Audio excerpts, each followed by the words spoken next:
Há milênios, os contadores de histórias reúnem pessoas com dois elementos: palavras e lume.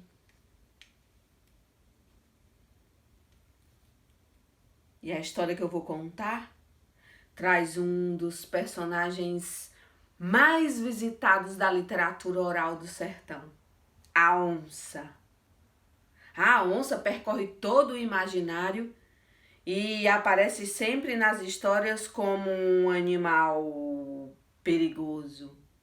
A onça sempre apresenta-se pintada, grande, feroz e faminta. Só que a nossa história não começa com uma onça, começa com um coelho. O coelho vivia vangloriando-se da própria sorte. Todos diziam que ele era o animal que tinha mais sorte e ele vivia apregoando a própria sorte. Até que um dia mudou-se para a toca vizinha à sua, mesmo porta com porta. Uma onça, pintada, grande, feroz, faminta. Quando o coelho soube da nova vizinhança, já começou a questionar por onde andava a sua sorte. Onde anda a minha sorte? Que falta de sorte, que falta de sorte. Como é que eu vou ser agora vizinho da onça? Vou virar almoço rapidinho. E tanto que lamentou que teve uma ideia. Adiantou-se, foi à toca da vizinha, bateu na porta.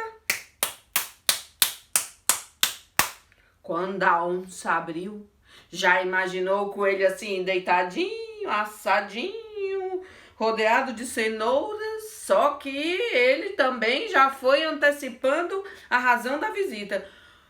Boa tarde, dona onça, seja bem-vinda para a nossa vizinhança. Eu estou muito animado com a sua chegada. Eu estou tão animado que vim convidá-la a ser minha comadre. A onça, a princípio, desconfiou, porém nunca havia sido convidada para ser comadre de ninguém. Todos têm medo da onça, ninguém quer ser amigo da onça, ainda mais compadre. Ela sensibilizou-se com o convite do coelho e disse: tá bem, aceito ser sua comadre. E foi aí que começou o compadrio. Dizem que faziam tudo juntos.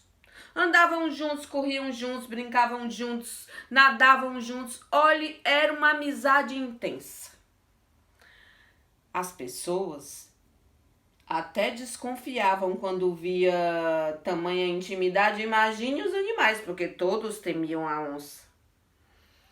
Porém, aquela amizade já ia a larga distância quando um belo dia a onça comentou com o coelho: ô compadre, eu estou assim com tanto apetite de comer um queijo. As onças não comem queijos, mas nos contos ela come o que o narrador disser. Portanto, essa onça estava com muito desejo de comer um queijo. E o coelho, no mesmo instante: ô comadre, que boa ideia! Coelhos também não comem queijos, mas com medo de contrariar onças, assim eles comem. O coelho: comadre, que boa ideia! Nossa, nem me ocorreu como seria interessante assim merendarmos um queijo. Foram juntos à casa da dona Cabra e no caminho já foram combinando. A onça pensou: ô compadre, eu acho que o meu milheiro tá um pouco vazio. E o coelho também já adiantou-se e disse: ô comadre, não se preocupe. Eu também tenho aqui um bocadinho de moedas, juntamos as minhas com as suas e fazemos uma sociedade. Compramos juntos um queijo. Olha, comadre, que maravilha. Seremos vizinhos, compadres e sócios. E a onça já animou-se, achava o compadre inteligentíssimo. Mal sabia ela que aquilo era, na verdade, medo. Chegaram à casa da dona Cabra e foram muito bem recebidos. A dona Cabra já adiantou-se: olha, estou muito satisfeito com a preferência, mas eu só tenho queijo fresco, não tenho queijo curado. Vão querer queijo fresco? A onça já se aborreceu. Mas eu gosto de queijo curado, eu não gosto de queijo fresco. Vocês sabem, né? O queijo curado, ele é mais durinho, mais tenro. O queijo fresco acabou de ser feito, então ele é assim, mais molinho. E a onça não gostava disso. Ela gostava mesmo era daquele queijo que pata a faca e sai inteirinha lasca. E o coelho, quando viu o aborrecimento da comadre, já adiantou-se mais uma vez. Ô, comadre, não faz mal. Dona Cabra dá aí um desconto, porque não seria o de nossa preferência. A gente compra o queijo, mete dentro de um saco de pano, pendura no alto do cajueiro e espera assim uns dias para o queijo curar, 3 ou 4 dias. O queijo já vai estar curado e nós vamos poder os dois provar o queijo de nossa preferência, porque eu mesmo também só gosto de queijo curado. A onça, mais uma vez, concordou, porque ela achava o compadre, além de sortudo inteligentíssimo. Compraram o queijo com desconto e seguiram em rumo onde havia um grande cajueiro. Chegaram lá, meteram o queijo dentro do saco, penduraram no alto do galho do cajueiro e combinaram uma vigília. Metade do tempo vigiava a onça, metade do tempo vigiava o coelho. O primeiro turno foi da onça. A onça sentou-se, o coelho foi à sua toca descansar, e a onça lá sentadinha, ninguém apareceu, porque ninguém quer chegar perto de onça nenhuma, ainda mais vigiando um queijo. Chegou o turno do coelho, ele despediu-se da comadre, sentou embaixo do cajueiro, e aí que a questão se deu. O coelho olhou pro queijo, o queijo olhou pro coelho, o coelho olhou pro queijo e a barriga dele começou a manifestar-se e dizia assim: rom, fom, rom, fom, rom, fom. Já imagina, o coelho não aguentou. Subiu e comeu a metade do queijo. Já desceu chorando. Já viram quem come e se arrepende? Ai, olha que falta de sorte. A onça não vai me perdoar. Pra que eu comi um pedaço do queijo? Mas era a minha metade. Ele até tentava consolar-se que a metade que ele comeu era a metade que lhe tocava. Mas não havia sido combinado com ela. E ele sabia que a onça pintada, feroz e faminta, quando soubesse que o acordo havia sido descumprido, ela ia ficar com muita raiva. E o coelho sentou embaixo do cajueiro e chorou. Chorou 7 choradas de Madalena. Chorou, chorou, chorou e não conseguia que nenhuma ideia viesse visitar a sua cabeça. Chegou a hora do turno da onça e quando a onça chegou, tudo bem por aqui, compadre? E ele com aquela cara que todo mentiroso tem. Sim, comadre, tudo do jeito que você deixou. Eu agora vou descansar e foi preocupado para casa, tentando ter uma ideia. A onça ficou no seu turno sem desconfiar de nada. No turno seguinte, mais uma vez o turno do coelho, ele chegou meio desconfiado, sentou embaixo do cajueiro e olhou para cima e igual. Olhou pro queijo, o queijo olhou para ele olhou pro queijo e a barriga fom, fom, fom. O coelho subiu, comeu a outra metade, que supostamente era a que tocava a onça. Ele desceu ainda mais agoniado. E agora, e agora, e agora? Agora não vai não, meu Deus, vai acabar a minha existência. A onça quando souber, e agora, eu preciso ter uma ideia, e chorou. Chorou, chorou, até que teve uma ideia. Viu ali por perto uma pedra redonda, parecida assim com o formato de um queijo. Foi lá, pegou o saco, meteu a pedra dentro, correu, subiu no alto do cajueiro, amarrou no mesmo lugar. Era uma forma de ganhar tempo até ter uma outra ideia. Sentou-se, a onça voltou, ele com a mesma cara que todo mentiroso tem, disse que estava tudo igual, a onça deixou e foi para a toca dele tentar ter uma outra ideia. À noite em claro, nenhuma nova ideia veio visitar sua cabeça. Ele chegou cheio de olheira, quando acabou o turno da onça e começou o dele. Chegou tão cansado, à noite em claro, sem uma ideia vir visitar a sua cabeça, que na hora que sentou embaixo do cajueiro, dormiu. Foi nessa hora que o saco, que não era tão forte assim, arrebentou. E a pedra dentro do saco, pá! Bateu bem na sua cabeça. O coelho já caiu desmaiado pro lado. E o saco, com a pedra que era para ser queijo, bem assim, resguardado. Quando a onça chegou, o que presenciou, já implorou: meu Deus, salve meu compadre. Coitado, meu compadre, recebeu uma queijada, quase morre de uma queijada. Ah, meu Deus, olhe, se o meu compadre for salvo, sabe qual é o meu desejo? Pegou o saco com a pedra que ele pensava que era queijo, deu uma rodada, deu duas e disse: o meu maior desejo é que se o meu compadre escapar, nunca mais vou comer queijo. E jogou o saco longe. O coelho acordou assim, um pouco zonzo, quando viu a onça e pensou que já estava tudo acabado. Foi logo abraçado, consolado, e a onça disse: meu compadre, vai ser atendido o meu desejo e nunca mais nessa vida eu vou olhar para um pedaço de queijo. E foi assim que um coelho sortudo livrou-se de ser devorado por uma onça pintada, porque levou uma pedrada. E em nome da memória,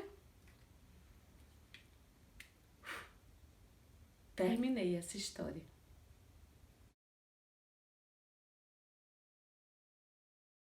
Olá, ouvintes de memórias. Eu sou Tâmara Bezerra, contadora de histórias, e trouxe um convite: percorrermos juntos a trajetória de estudo de uma história a ser narrada.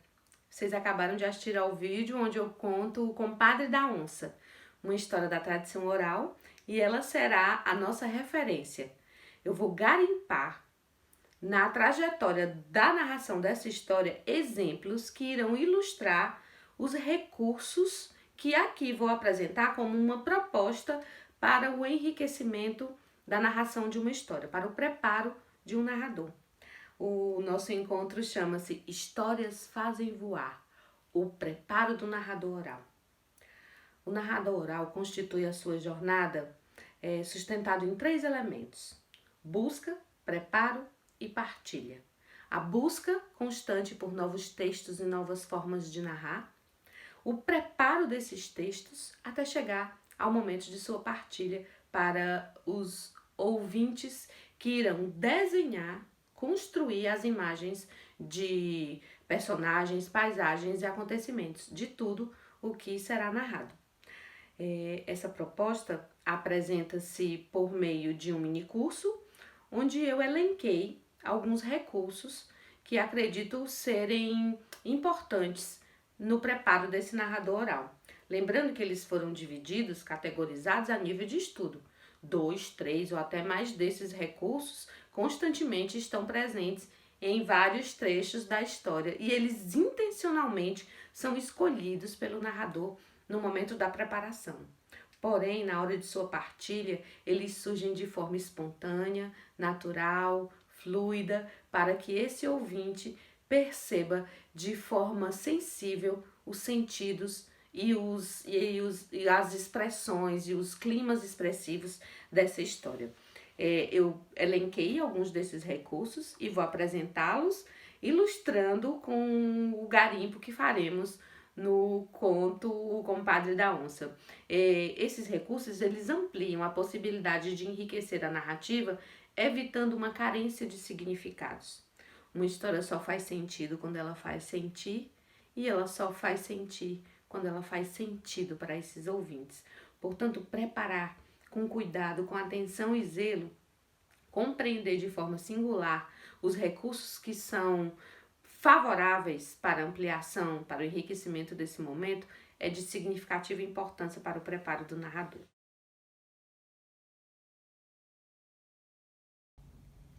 Agora que já conhecem a proposta da formação e a história, da qual eu vou tirar os recortes para ilustrar cada um dos recursos propostos nesse nosso encontro, vou ao exercício.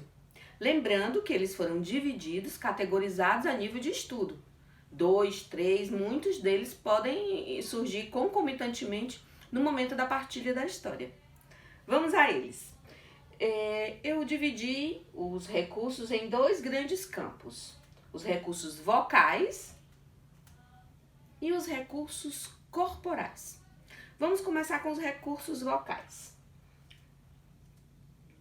A entonação, a forma como eu pronuncio as palavras. Eu subdividi a entonação em inflexão e modulação. Vamos aos exemplos. A inflexão, assim como na linguagem musical, trata-se da mudança de uma entonação para outra. A inflexão acontece comumente para enfatizar algum detalhe da narrativa, presentificar um personagem ou marcar as mudanças ocorridas na trajetória do texto.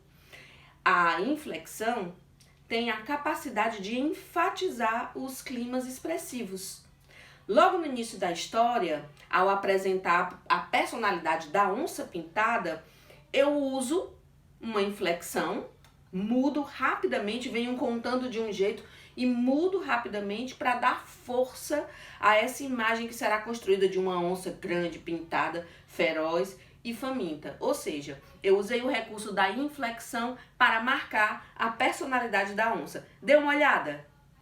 E a história que eu vou contar traz um dos personagens mais visitados da literatura oral do sertão, a onça. Agora, vamos ao recurso da modulação. A elevação do volume da voz ou a minimização desse também contribui para aproximar o ouvinte do clima expressivo da história. Eu uso esse recurso em diversas vezes durante a trajetória do conto todo, como eu expliquei, usaremos um recorte, mas depois você pode revisitar a história e observar quando acontece o uso desse recurso da modulação. Ele pode acontecer, por exemplo, quando um determinado personagem grita, ou sussurra, ou para enfatizar uma determinada fala. Na nossa história de referência, eu elevei a voz no discurso do coelho, especificamente quando ele foi pronunciar minha comadre. Por tratar-se de uma informação que sustenta a história, eu usei esse recurso da modulação exatamente para dar destaque a esse compadrio que o coelho estabelece com a onça. Por considerar ser uma informação importante, numa narração convencional, por exemplo, nem sempre o personagem necessita, ou esse trecho nem pede a elevação da voz, mas eu escolhi elevar minha comadre para enfatizar o estabelecimento desse combinado, já que esse compadrio vai acompanhar a trajetória do texto do começo até o fim. Vamos ver. Boa tarde, dona Onça, seja bem-vinda para a nossa vizinhança. Eu estou muito animado com a sua chegada. Eu estou tão animado que vim convidá-la a ser minha comadre. Viram um exemplo de modulação? Eu quero lembrar que as diferentes modulações não surgem só nas falas dos personagens. O narrador. Narrar uma história não é interpretar uma história. Portanto, nós estamos no lugar de presença do narrador ao contar uma história e para enfatizar, ampliar esse campo expressivo, nós assumimos a voz de algum personagem. Alguns narradores escolhem mudar a voz. Eu comumente não uso esse recurso, eu capricho na modulação, na entonação, para que o ouvinte compreenda que aquela voz é de determinado personagem. Bom, portanto, viram esse passeio pelo recurso vocal da entonação. E agora vamos para o outro grande bloco do recurso vocal, que é Pausa. Eu digo muito que as pausas carregam boa parte do sentido da história. Um contador de histórias é feito de palavras e de silêncios. Essas pequenas paradas que damos, a pausa é a respiração do narrador, é o momento que nós respiramos, mas também é a respiração da história. É geralmente usada de um trecho para o outro, da fala de um personagem para outro, de uma grande virada no contexto da narrativa. E é também o momento, é o tempo em que o ouvinte desenha, ele é usado também para permitir que um trecho com muita informação, ele precisa acrescentar uma série de elementos e essa pausa dá esse tempo a ele. É uma tríade entre a respiração do narrador, a respiração da história e a formulação da imagem pelo ouvinte. E essa pausa eu dividi em 2 também subgrupos, a breve e a alongada. Obviamente devem ter percebido que trata-se do tempo que é dado para essa parada. As pausas breves, elas podem ser muito curtinhas ou um pouco mais extensas, elas poderiam ter várias subcategorias, mas dividir nessas para pensarmos que ela pode ser uma pequena pausa ou uma pausa mais alongada. As breves comumente são usadas na transição da voz do narrador para a voz de algum personagem, na transição da voz de um personagem para a voz de outro. Um exemplo clássico que vocês podem ver também no nosso conto é a transição do argumento da cabra para a revolta da onça. Ela fala que não tem queijo e eu inflexiono para a revolta da onça, entre um e outro eu aplico uma pausa curta. Elas são aplicadas também quando saem da fala do narrador para a fala da narrativa, mas não necessariamente. Muitas vezes a pausa é aplicada durante a fala do narrador, no interstício entre um argumento ou outro, desse lugar de presença do narrador. O exemplo que vamos usar da pausa breve é quando eu saio da voz do coelho, entro de novo no lugar da narradora, mas não falo nada. Eu tento estabelecer uma cumplicidade em relação à situação do coelho, né? E dou uma pequena piscadela para o ouvinte, chamando a atenção para a dissimulação do coelho. Eu estabeleço essa cumplicidade aplicando uma pausa e dentro dessa pausa eu emprego o gesto da piscadela. Quando eu for abordar um pouco mais sobre o gesto, vocês vão ver que ele é amigo pessoal da pausa, porém, não necessariamente a pausa precisa ser aplicada para dar entrada, para dar vez, para dar lugar a um gesto. Ela dá sentido à história. Isso é muito também do estudo e da intenção planejada por esse narrador. Mas a pausa é significativamente um lugar onde marca muitos trechos da história e é um lugar de muita atenção que deve merecer muita atenção do narrador. Vamos observar o exemplo que eu trouxe para vocês, que é da pausa bem breve para dar lugar à piscadela. O queijo já vai estar curado e nós vamos poder os dois provar o queijo de nossa preferência, porque eu mesmo também só gosto de queijo curado. Agora vamos falar da pausa alongada. Muitas vezes, ela é aplicada porque está dentro do personagem ou está dentro da necessidade, porque muitas vezes o narrador precisa desse tempo da respiração, mas ele precisa também estabelecer essa cumplicidade que é dada pelo olhar, que vamos chegar no aspecto da troca de olhares, e essa pausa mais alongada, ela vai oportunizando que o surgimento de todos esses climas expressivos também venham também por meio de um espaço mais longo. Eu apliquei uma pausa longa no momento em que o coelho dorme. Vale salientar que eu poderia inclusive ter dado mais tempo para essa pausa, para deixar realmente o coelho num estado de sono, para que o ouvinte perceba que ele realmente caiu no sono. Ele estava cansado, preocupado, chorou e aí adormeceu. Porém, eu fiz o uso de uma pausa mais alongada e vocês vão observar nessa sequência que eu faço o uso de uma série de outras pausas sequenciadas. Tem essa pausa mais alongada, mas eu faço o uso de várias outras pausas breves uma sequência longa de pausas breves. Dessa vez, essas pausas foram aplicadas com a intenção de provocar o clima de suspense. Elas antecedem um trecho significativo da história, importante, já que trata-se do seu ponto alto, que é a queda do saco com a pedra dentro. Nesse momento, depois da pausa alongada do sono do coelho, eu aplico uma sequência de pequenas pausas para ir dando a vontade do ouvinte. E agora? E agora? É também para aplicar essa espera, que eu espero que o ouvinte adquira, porque eu estou dando detalhadamente, ele precisa desse tempo, é uma imagem cheia, uma paisagem cheia de imagens, e ele precisa desse tempo para ir desenhando além do clímax da história, que é a hora que a pedra cai na cabeça do pobre do coelho. Dei uma olhada. Ele chegou tão cansado, à noite em claro, sem uma ideia vir visitar a sua cabeça, que na hora que sentou embaixo do cajueiro, dormiu. Foi nessa hora que o saco, que não era tão forte assim, arrebentou. E a pedra dentro do saco, pá!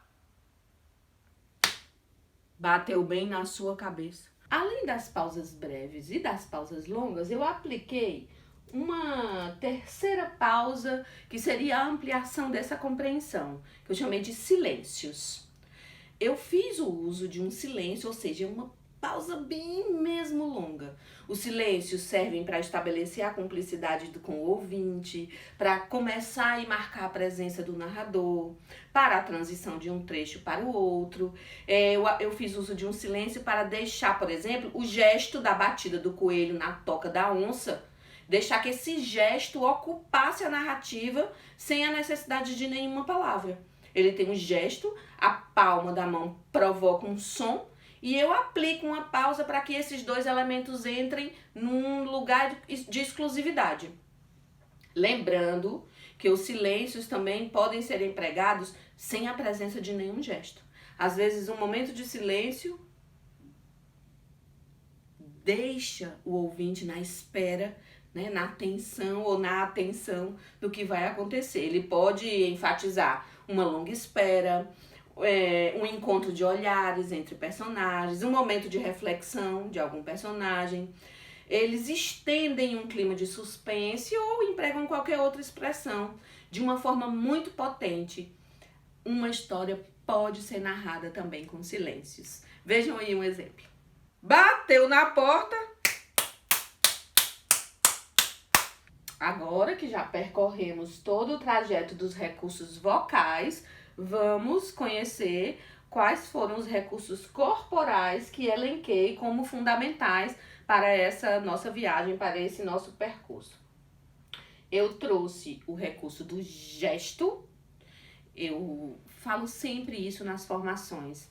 O gesto e a palavra são cúmplices, porém a dona da história, a dona da casa é a palavra. O gesto, ele vem como uma ação complementar, ele vem como um contributo. Eu brinco fazendo uma analogia com comida, que sal demais salga. Uma comida sem sal não tem tanto sabor, mas se for com sal demais, ela fica extremamente salgada e perde o seu sabor. Gestos demais pode tornar a narrativa estereotipada. Portanto, eles são sutis, comedidos, porém cúmplices dessa palavra. Não entram necessariamente de forma óbvia. O estudo desses gestos merecia, por exemplo, uma longa conversa como esta, mas o gesto ele vem como um contributo de uma forma muito sutil. Dividi também em duas subcategorias que eu chamei de expressão e de movimento. A expressão que fazemos com o rosto, ela delimita raiva, simpatia, tristeza, altivez. Depende, o gesto fala muito, mas a expressão fala significativamente. E a expressão, ela está muito próxima do recurso do olhar, que será o último recurso que eu abordarei, mas essa expressão, ela dá conta de muitos dos trechos da narrativa. E pensando nessa expressão, eu trouxe a proposta de revisitarmos a lembrança de uma expressão que acabei de falar dela, que foi muito marcante, que foi a minha piscadela, que nos remete à cumplicidade. Mas eu recortei o momento de irritação da onça ao descobrir que não havia o produto de sua preferência. Eu uso as expressões de muita raiva da onça, trago um campo expressivo, inclusive mais largo, extenso, para demonstrar que essa onça realmente estava muito irritada. E depois disso, o que está destacado aqui é o momento em que o coelho mente, dizendo que nada aconteceu. Eu trouxe esse destaque porque eu, pessoalmente, quando vi o vídeo, gostei muito dele. O coelho, eu assumo o lugar do coelho, você assume o lugar da narrativa pela fala, você assume o lugar da narrativa pelo gesto, e você assume o lugar da narrativa pelo olhar e assume o lugar da narrativa pela expressão. Eu faço a expressão para justamente eu busquei deixar clara a situação de insegurança e medo que o coelho estava ao mentir para a onça, dizendo que estava tudo bem, que não tinha acontecido nada na sua ausência. Dei uma olhada nesse exemplo. Chegou a hora do turno da onça e quando a onça chegou, tudo bem por aqui, compadre? E ele com aquela cara que todo mentiroso tem. Sim, comadre, tudo do jeito que você deixou. Agora vamos a um outro elemento do gesto, do movimento. No trecho que eu explico os detalhes do queijo, esse movimento, como eu trouxe, ele é muito sutil e eu tanto inflexiono quando eu vou falar, né, da diferença dos queijos, ao invés de uma fala muito explicativa, detalhada, eu trago o meu lugar de narradora, como se estivesse conversando com o ouvinte, e eu, além de falar da insatisfação da onça, eu já ao mesmo tempo falo, mostro como é que eu abuso dos gestos, inclusive como é que corto o queijo e faço detalhadamente todo um campo gestual para explicar o plano do coelho junto com a onça, que amarra no alto do cajueiro, que desce. Eu uso muito o campo expressivo de gestos para intensificar, porque é uma parte também significativamente importante da história, que é o detalhamento do conto, e eu faço isso de propósito para favorecer com que o ouvinte forme essa imagem detalhada do plano, já que ele é tão importante também para a história. Vão querer queijo fresco? A onça já se aborreceu. Oh, mas eu gosto de queijo curado, eu não gosto de queijo fresco. Vocês sabem, né? O queijo curado, ele é mais durinho, mais tenro. O queijo fresco acabou de ser feito, então ele é assim, mais molinho. E a onça não gostava disso. Ela gostava mesmo, era daquele queijo que pata a faca e sai inteirinha lasca. Por fim, vamos a um outro recurso corporal, que é o olhar.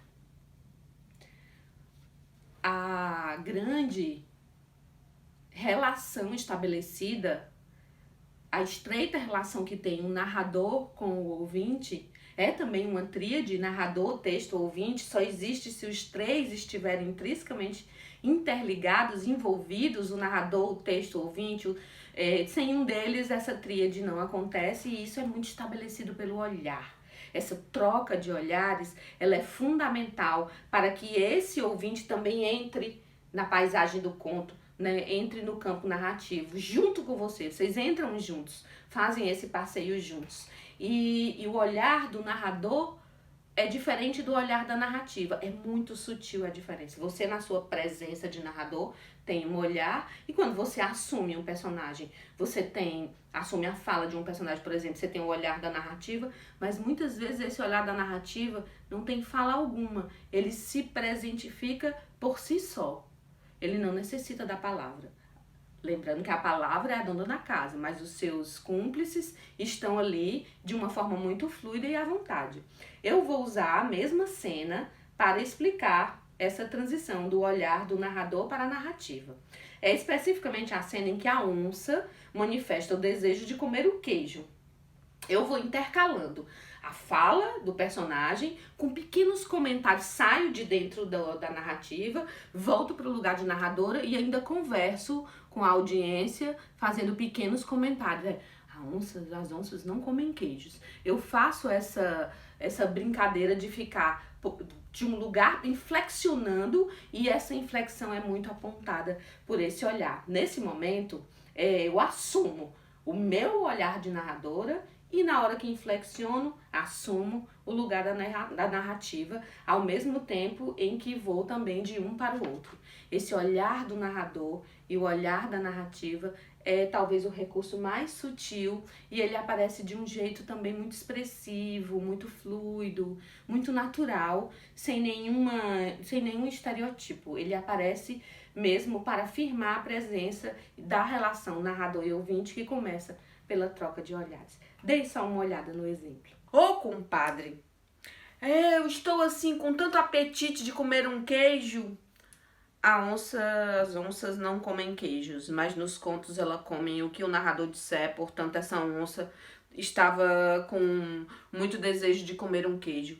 E o coelho, no mesmo instante, comadre, que boa ideia! Coelhos também não comem queijos, mas com medo de contrariar onças, assim eles comem. Bom, depois de passearmos pelo olhar do narrador, o olhar da narrativa, podemos voltar aqui para o plano completo desse percurso, né, de preparo do narrador através desses recursos estabelecidos. Existem muitos outros, claro. A ideia aqui foi garimpar os que eu considero principais para que esse estudo possa ser estabelecido de uma forma eticamente comprometida com as expressões, com esse texto, com essa história escolhida para ser narrada. Eu terminei o conto da onça dizendo que foi em nome da memória que eu contei essa história, porque essa história ela foi encontrada tal qual eu encontrei. Foi assim que me contaram e foi assim que eu vos contei.